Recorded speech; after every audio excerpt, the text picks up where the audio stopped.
Gold, trusted gold buyers. మీరు తాకట్టు పెట్టిన బంగారాన్ని విడిపించి ఈ రోజు ఉన్న మార్కెట్ ధరకు కొనబడను. నమస్కారం, వెల్కమ్ టు ఐ డ్రీమ్. ధర్మ మార్గం విత్ విజిత కార్యక్రమానికి స్వాగతం. ప్రస్తుతం మనతో పాటు ఉన్నారు శ్రీ లలితా సహస్రనామ గ్రంథ రచయిత పసుమర్తి వెంకట దుర్గా సుబ్రహ్మణ్యం గారు. ఇప్పుడు వారితో మాట్లాడి మరిన్ని మంచి మంచి విషయాలు అడిగి తెలుసుకుందాం. నమస్కారం అండి. నమస్కారం అమ్మా. సాధారణంగా ఆత్మ పరమాత్మ ఇలా మాట్లాడుకుంటూ ఉంటాం. అసలు పరమాత్మ అంటే ఏంటి, పరమాత్మ అని ఎవరిని మనం సంబోధిస్తూ ఉంటాం సాధారణంగా, దాని గురించి వివరించండి. ఈ విషయం నేను శ్రీమన్ నగరనాయిక అనే గ్రంథం రాశాను. ఆ గ్రంథంలో చెప్తూ ఒక చోట ఏం చేశారంటే, అసలు చెప్పాలంటే పరమాత్మను అమ్మవారు అని మనం చెప్పుకుంటున్నాం.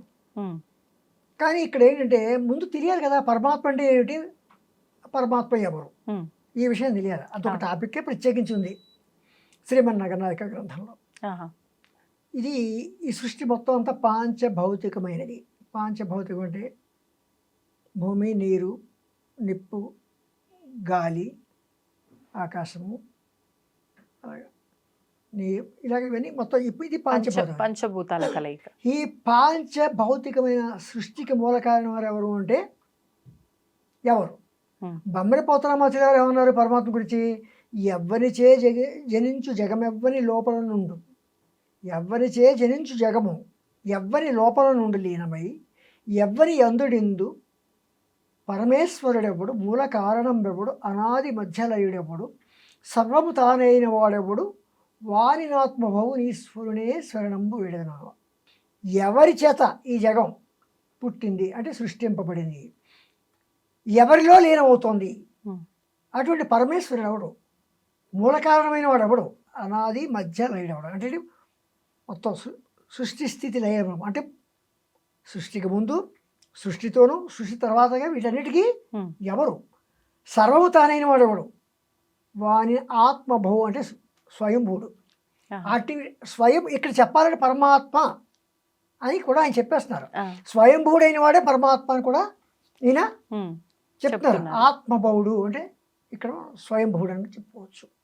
అటువంటి స్వయంభూడైన పరమాత్మనే నేను శరణం పెడుతున్నాను. ఎవరి చేత అంటే ఈ పరమాత్మ ఎవరట, ఎవరి చేయందు ఈ జగత్తంతా సృష్టింపబడింది, ఎవరిలో లీనమవుతోంది, తర్వాత అటువంటి వాడు ఎవరు పరమేశ్వరుడై ఉన్నాడు, ఎవరు సృష్టికి కారణమై ఉన్నారు, ఎవరు సృష్టి స్థితి లయ కార్యములు నడుపుతున్నారు, ఎవరు ఈ సృష్టిలో అణువు తానే ఉన్నాడు. ఈయన ప్రశ్నిస్తున్నారు.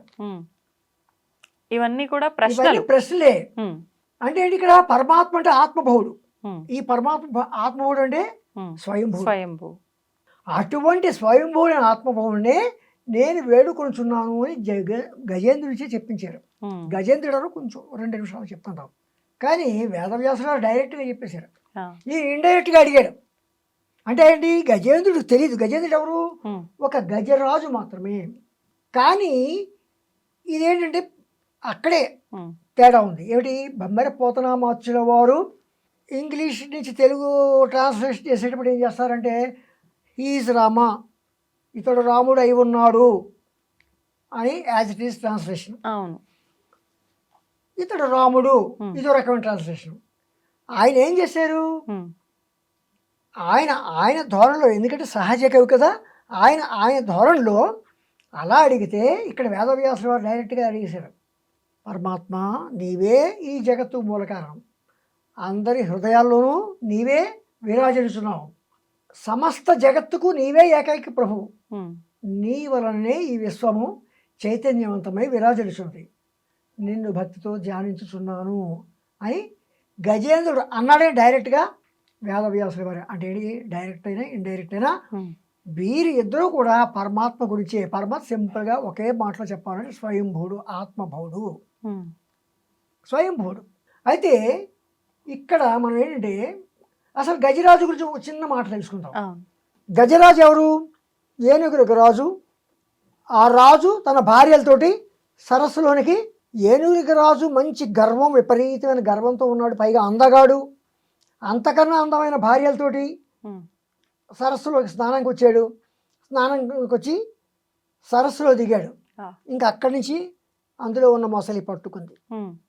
అంటే ఇక్కడ చిన్న విషయం, ఇక్కడ పరమాత్మే ఏనుగును నీవు అంత బలవంతుడు కదా, అవును. నువ్వు నీటిలోకి దిగేవు కదా, ఉమ్. ఇక్కడ మొసలి ఉంది, మొసలి కూడా నిన్నేమి చేయలేదేమో అనుకుంటున్నావేమో. ఎలాగా? నీటిలోని మొసలి నిగిడి ఏనుగు జంపు, ఉమ్. బయట కుక్కల చేత భంగపడును, బయట కుక్కల చేత భంగపడును, స్థాన బలిమి కాని తన బలిమి కాదు అని మనకి వేమన గారు కూడా అన్నారు. ఉమ్. అంటే నీటిలో ఉన్నంతసేపు మొసలికి బలము ఉన్నది, అదే బలంతో ఉమ్. చెప్పాడు, నువ్వు అడవికి రాజు కానీ సరస్సు కాదు, సరస్సులో ఇంకొక రాజు ఉన్నాడు, వాడికి అంటే ఏమిటి ఇక్కడ చెప్పాలంటే, రాజు రాజ్యంలోను, ఉమ్. గృహస్థుడు గృహంలోను, పండితుడు సర్వత్రా పూజింపబడతారు. ఇక్కడ అది కూడా మనం తీసుకోవచ్చు. తీసుకోవచ్చు. అలాగా నీకు ఆ గర్వం కుదరదు అని చెప్పి ఉమ్. ఏనుగుకి హెచ్చరిస్తుంది. పరమాత్మ, అది ఆ పరమాత్మ ఇప్పుడు ఎక్కడ? ఇక్కడ మన పరమాత్మ జీవాత్మ అని చూద్దాం. ఆత్మ, ఆత్మగౌరవం, ఆత్మస్థుతి, ఆత్మబంధు, ఇలా ఏమంటూ ఉంటాం. అంటే ఆత్మ అంటే ఇక్కడ సెల్ఫ్, అవును. నేను, ఉమ్. నేను అనేది. కనుక ఉమ్. ఆత్మ అంటే ఏంటి? ఈ శరీరంలో, ఈ శరీరంలో పరమాత్మ ఒక అతీతం, అన్నిటికన్నా అతీతమైన ఒక శక్తి ఇక్కడ ప్రతిష్ఠించింది ఆత్మని. ఈ శరీరాన్ని తమ సొంతం చేసుకుని ఉమ్. తన ఇష్టం వచ్చిన ప్రవర్తించడానికి అక్కడ మనసును కూడా పెట్టి తన సొంతంగా తన ఇష్టం వచ్చి ప్రవర్తించడానికి. ఉమ్. ఇక్కడ ఒక చిన్న విషయం చెప్తానండి. ఉమ్. మానవుడు దేవుడి రూపమా, దేవునికి మానవ రూపమా? ఎలా చెప్తాం అది? దేవుని రూపం. అంటే మనుషుల్లో దేవుని చూడాలి అన్నట్ట? మనిషి అంటే ఏంటి? మానవుడికి చేతులు కాళ్ళు ఉన్నాయి, ఉన్నాయి. దేవునికి చేతులు కాళ్ళు ఉన్నాయి. ఉమ్. కానీ ఇక్కడ ఏంటంటే మానవుడిలో దేవుడు కామక్రోధ లోభ మోహ మదమాశ్చర్యములు ప్రతిష్ఠించాడు. ఉమ్. అది దేవుడికి మానవునికి సంబంధం. సంబంధం. ఈ కామక్రోధ లోభ మోహ మదమాశ్చర్యాలను జయించితే ఉమ్.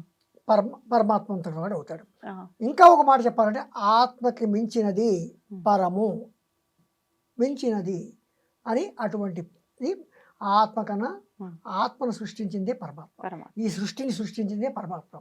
ఈ జగాన్ని పరిపాలించేదే పరమాత్మ. ఈ జీవులందరినీ కూడా పరిపాలించేది, ఈ జీవులందరినీ రక్షించేది, కాపాడేది, సృష్టి స్థితి లయ కార్యములన్నీ జరిపించేది పరమాత్మ. ఉమ్. సింపుల్గా చెప్పాలంటే భగవంతుడు, అంతే కదండి? అంతే, భగవంతుడు ఉమ్. చెప్పాలంటే. మరి ఏదైతే పరమాత్మ అనుకుంటే ఆ పరమాత్మే భగవంతుడు. నిజంగా పరమాత్మ ఎవరు అనే విషయానికి చాలా చక్కటి వివరణ ఇచ్చారండి. ధన్యవాదాలు.